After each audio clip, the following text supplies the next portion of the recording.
Mic Benz అని చెప్పి ఈయన డొనాల్డ్ ట్రంప్ గారి ప్రభుత్వంలో ఒక కీలకమైన అధికారి.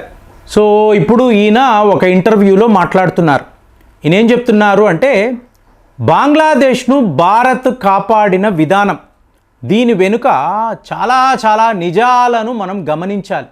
అంటే షేక్ హసీనా కొన్ని నిజాలు మాట్లాడుతున్నారు. ఇందులో మీకు ఎటువంటి అబద్ధాలు లేవు. అంటే పచ్చి నిజాలనే ఈవిడ చెప్తున్నారు. మీకు ఆవిడ ప్రభుత్వాన్ని డీస్టెబిలైజ్ చేయడానికి, కూల్చడానికి అమెరికాలో జో బైడెన్, ఆయన టీం మెంబర్స్ వీళ్ళందరూ కలిసి చాలా పెద్ద కుట్ర పన్నారు. సో దీని గురించి మనం మాట్లాడాం కదా. కానీ మరి షేక్ హసీనా ఏం చెప్తున్నారు? ఆవిడ ఎందుకు ఇవాళ మన భారత్లో, ఢిల్లీలో, మన గెస్ట్ హౌస్లో ఉండి ఈవిడ ఎందుకు ఇలా మాట్లాడుతున్నారు? ఎందుకు ఈవిడ బంగ్లాదేశ్ వెళ్ళలేకపోతున్నారు? అక్కడికి వెళితే ఈవిడ ప్రాణానికి ప్రమాదమా? ఎవరి వైపు నుంచి ఎవరు ఈవిడ మీద హత్య చేసే ప్రయత్నాలు చేస్తారు? ఇదంతా క్వశ్చన్స్ కదా. కాబట్టి ఆవిడ సేఫ్గా ఇండియాలో ఉన్నారు.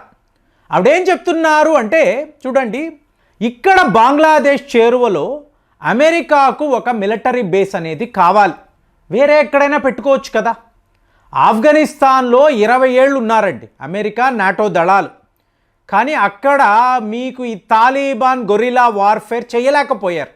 ఇక పాకిస్తాన్ అంటారా? పాకిస్తాన్ అంటేనే ఒక తీవ్రవాద దేశం కదా. సో అక్కడ మీరు మీ మిలిటరీ బేస్ పెట్టారు అనుకోండి, ఎటు నుంచి ఎవడు వచ్చి మీ మీద దాడులు చేస్తాడో నోబడీ నోస్. మోరోవర్ అక్కడ చైనా యొక్క ఇన్ఫ్లుయెన్స్ చాలా ఎక్కువ. సో గ్వాదార్ పోర్టు దగ్గర కూడా అమెరికా యొక్క మిలిటరీ బేస్డ్ చైనా వాడు ఒప్పుకోడు. ఈ పరిస్థితిలో భారత్ని అడిగారు, ఓపెన్గానే అడిగారు, మేము మీ చేరువలో అంటే ఇండియన్ ఓషన్ రీజన్లో ఒక మిలిటరీ బేస్ పెట్టుకుంటాము, మాకు చాలా అవసరము, మీకు కూడా మంచిది కదా, మేము రక్షణ కల్పిస్తాము కదా అంటే, బాబు మేము మా రక్షణ చూసుకోగలము, సో మాకు ఆ సత్తా ఉంది, ఆ పవర్ ఉంది, మీరు మా దరిదాపుల్లోకి రాకండి అంటే. ఒకవేళ అమెరికా వాడు అక్కడికి వచ్చాడు అనుకోండి, ఆ ప్రాంతాలలో మిమ్మల్నే తిరగనివ్వడండి, ఇది నాది, మీరు ఎవరు రాకూడదని మనకే చెప్తాడు. అలాంటి ఒక దేశం.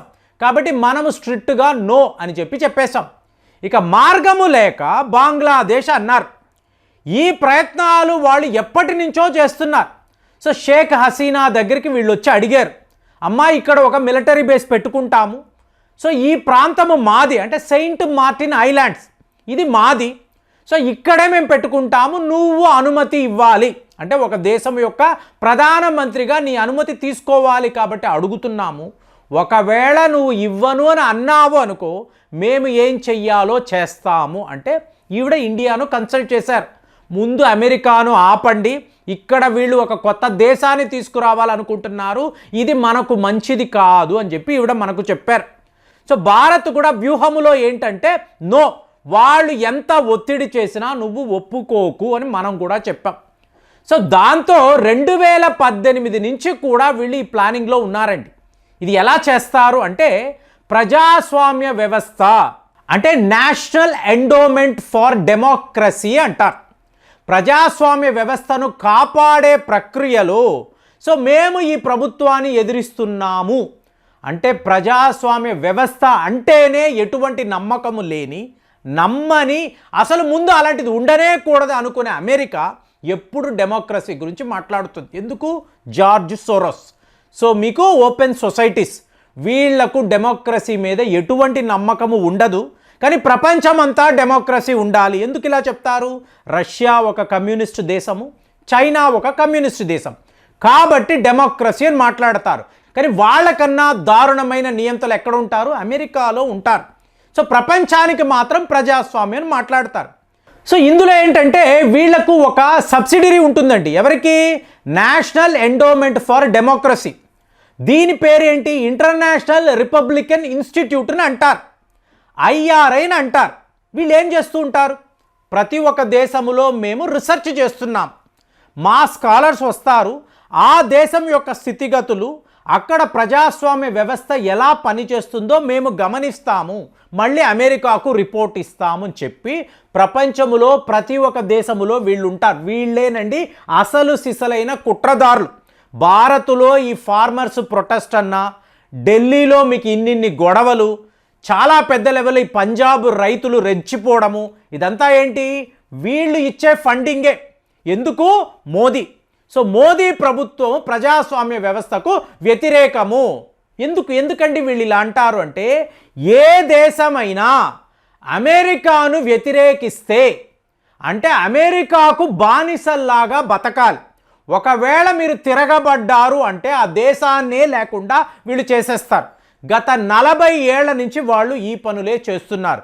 దీనికి వాడు ఒక సిస్టమ్ అంటాడు, సంస్థ అంటాడు, రీసెర్చ్ గ్రూప్ అంటాడు, మా స్టూడెంట్స్ మీ దేశంలో వచ్చి వాళ్ళు ఉంటారండి, వాళ్ళు ఇలాంటి పరిశోధనలు చేస్తారు, ఇవన్నీ మాట్లాడతాడు.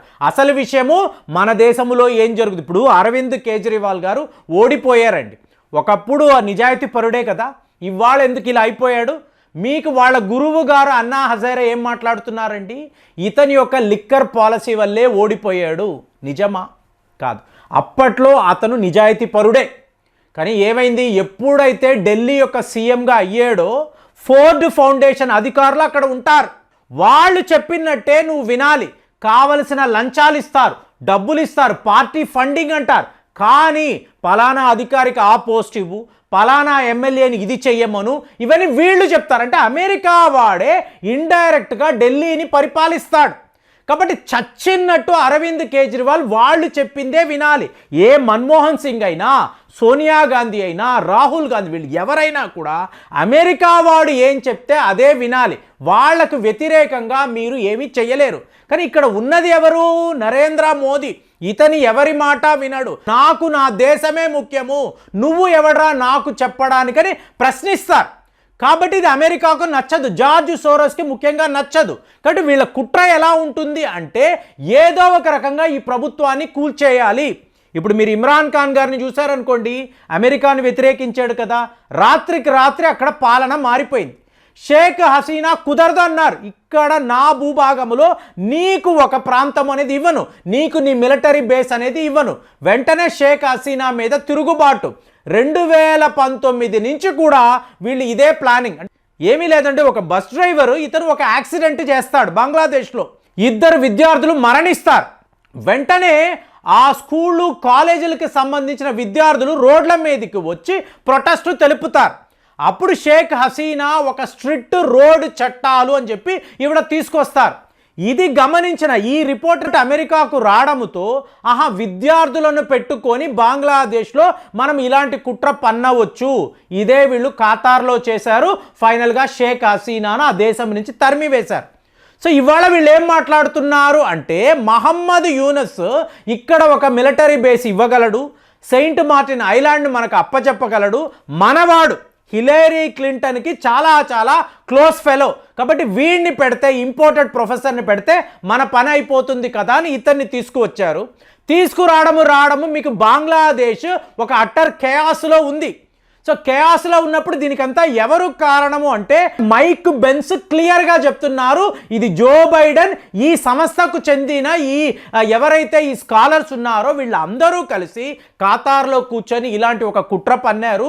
దీనికి పూర్తిగా అమెరికానే బాధ్యత తీసుకోవాలి అంటే, ఈలాన్ మస్క్ గారు కూడా అందుకే కదా బంగ్లాదేశ్కి ఫండింగ్ ఆపేసాము, మహమ్మద్ యూనస్ ఇక మీదట పాలనలో ఉండకూడదు, మళ్ళీ ఒక ప్రజాస్వామ్య వ్యవస్థ రావాలి, షేక్ హసీనా మళ్ళీ రావాలి అని చెప్పి Donald Trump, Elon Musk, Bharat వీళ్ళందరూ కలిసిగట్టుగా ఒక భారీ ప్రణాళికను రచిస్తున్నారు. మీరు చూసారో అనుకోండి, అటువైపేమో డీప్ స్టేట్ పాలిటిక్స్, ఇటువైపేమో ఒక ప్రొఫెషనల్ ప్రభుత్వము ఉండాలని భారత్ అమెరికా భావించడము, మళ్ళీ షేక్ హసీనా తీసుకురావడం. సో ఇది ప్లాన్.